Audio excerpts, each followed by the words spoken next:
Durante años ha estado presente entre nosotros un icono sexual. Ha vendido una cantidad de merchandising increíble, desde mochilas, estuches, bolsos, pendientes, figuritas, de todo. Betty Boop es conocida como la primera animación reconocida como icono femenino. Y hoy vamos a hablar de ella.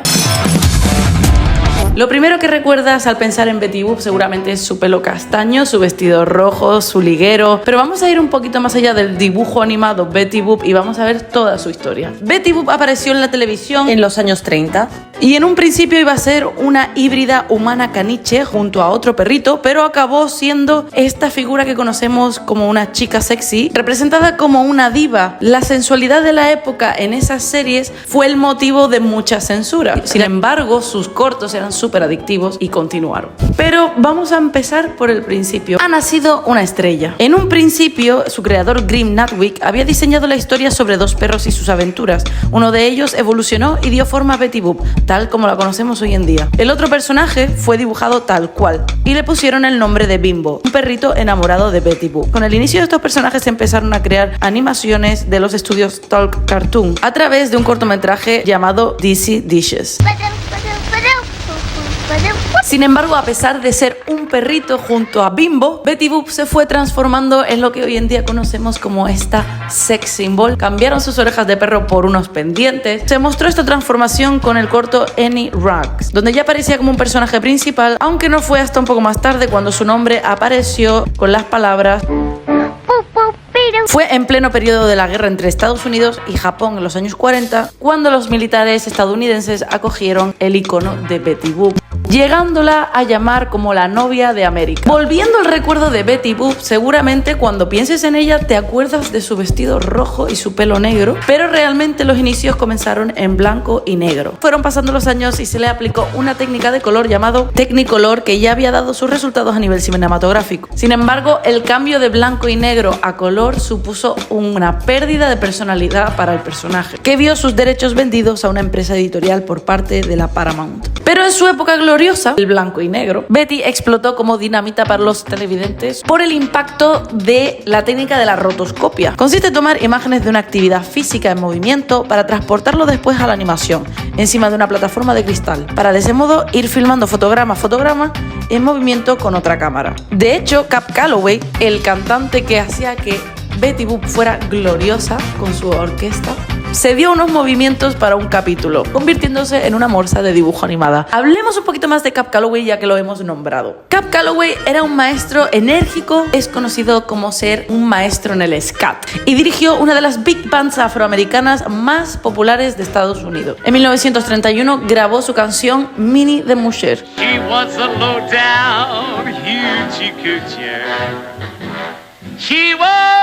Y esta canción junto a The Old Man of the Mountain y St. James Infirmary Blues se llegaron a usar para los cortos de Betty Boop. Como hemos nombrado con la técnica de la rotoscopia, Cab Calloway se dio unos movimientos para los dibujos animados de Betty Boop y aparece en la tira cómica de 1990 llamada Betty Boop's Big Break. Y espera porque seguro que te estás preguntando qué es el scat. El scat es esto.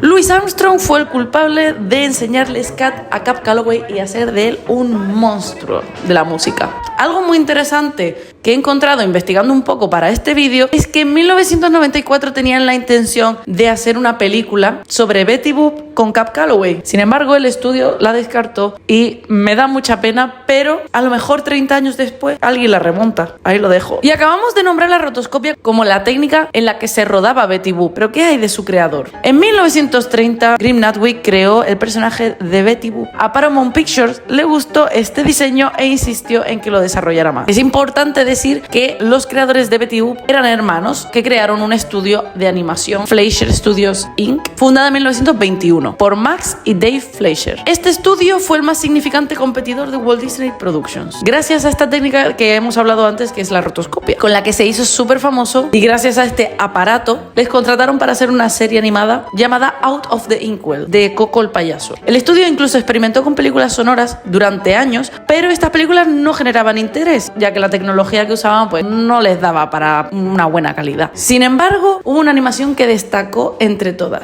Popeye el marino, Popeye. Se convirtió en la serie más popular jamás producida por los Fleischer y su éxito competía con el de la serie animada Mickey Mouse de Walt Disney. Pero sin embargo, Popeye y Betty Boop, entre otras animaciones de esta productora, sufrieron mucho la censura de la época. Y por culpa de competir con Disney, Betty Boop perdió su sensualidad. Los hermanos Fleischer se veían acosados por la presión de su distribuidor, Paramount Pictures, quien le ordenó a imitar el estilo y contenido de los dibujos animados de Walt Disney. Un claro ejemplo es la serie Silly Symphonies de Disney y cómo los hermanos Fleischer la imitan con Color Classics.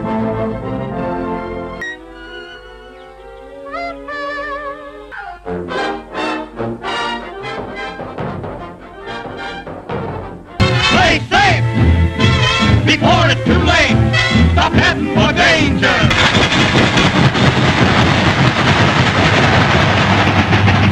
Play safe. Play safe.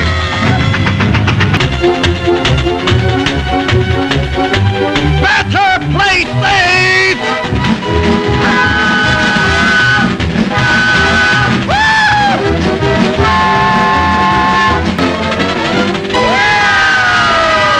Pero bueno, hablando de Disney, ¿sabías que Betty Boop sirvió de inspiración para la creación del personaje de Blancanieves? Si os dais cuenta, Blancanieves se parece bastante a Betty Boop en los primeros años. E incluso el dibujo animado terminado de Blancanieves todavía se parece a Betty Boop. See my baby there, she's dressed out on a long white table. She's so sweet, so calm, so fair. Let her go, oh bless her. En 1983, Adriana Caselotti reconoció que Blancanieves tenía una voz infantil y que imitó el tono de Betty Boop eliminando el acento de Brooklyn. Pero bueno, al final esos son rumores. Tanto marcó a Disney y Betty Boop, tanto el icono femenino de Betty mantuvo la misma fama que Mickey Mouse, pero Betty Boop en Nueva York y Mickey Mouse en California. Hicieron sus primeras apariciones en la pantalla grande con solo 20 meses de diferencia. Aunque Disney y Fleischer eran vistos más a menudo como estudios competidores, los dos estudios tenían varios animadores en común, ya que en 1930 el mundo de la animación todavía era bastante nuevo y muchos animadores tenían que compartir los estudios, o sea, de repente estaban en un estudio y luego iban a otro. Desde luego hay que estar de acuerdo con una cosa, y es que estos animadores hicieron muy bien su trabajo, porque a día de hoy, más de 90 años después, todavía seguimos con el icono de Betty Boop y de Mickey Mouse por doquier, en cualquier tipo de merchandising. En caso de que alguna vez encontréis a estas dos figuras juntas, no son copias de Japón, ya que en los años 30 no había ninguna ley que prohibiera la creación de este tipo de merchandising de estos dos personajes en conjunto. Betty Boop tiene varias frases: boop boop adup, boop boop badup, boop boop adup, boop boop badup o boop boop boop dup. Y estas rimas se originan, según los estudios Fleischer, en los clubs nocturnos de Harlem. La chica It Girl del momento, Clara Bow, fue quien inspiró a la creación de Betty Boop para los hermanos Fleischer, quienes también usaron a Louise Brooks, a Mae West, a Greta Garbo y Marlene Dietrich. Pero esta frasecita cantada de boop boop de boop realmente fue inspirada gracias a la cantante Helen Kane, quien no dio voz a Betty Boop ni hizo ninguna canción. Pero bueno, eso es otra historia. Ahora vamos con mi parte favorita: capítulos censurados, capítulos chunguísimos y capítulos que fueron prohibidos. El capítulo Red Hot Mama. Este capítulo es bastante mal rollero porque empieza todo en una habitación congelada donde Betty está pasando un frío que no veas. Se pone leña en el fuego y aquello empieza a derretirse y llegan al infierno. Y todos los demonios del infierno la intentan tirar los trastos, porque evidentemente cada capítulo consistía en que Betty tenía que salir por patas, porque o la iban a violar, o la iban a acosar, o la mandaban besos, o cualquier paranoia. En este caso los demonios iban a por ella. Esto es real, o sea, me encanta cómo han usado la manera en la que tiene Betty Boop de salir de ese marullo loquísimo, que es básicamente poner el hombrito así y echar una mirada que congela, en plan, de arriba abajo. Y así es como se carga a los demonios del infierno. Me parece brilliant. Era bastante normal que en los capítulos se notara el acoso sexual, hubiese connotaciones de intentos de violación y que se notara como que había tensión sexual entre personajes, y que Betty al final siempre saliera de embrollos un poco raros y casposos de una manera heroica con su frase bipipiru.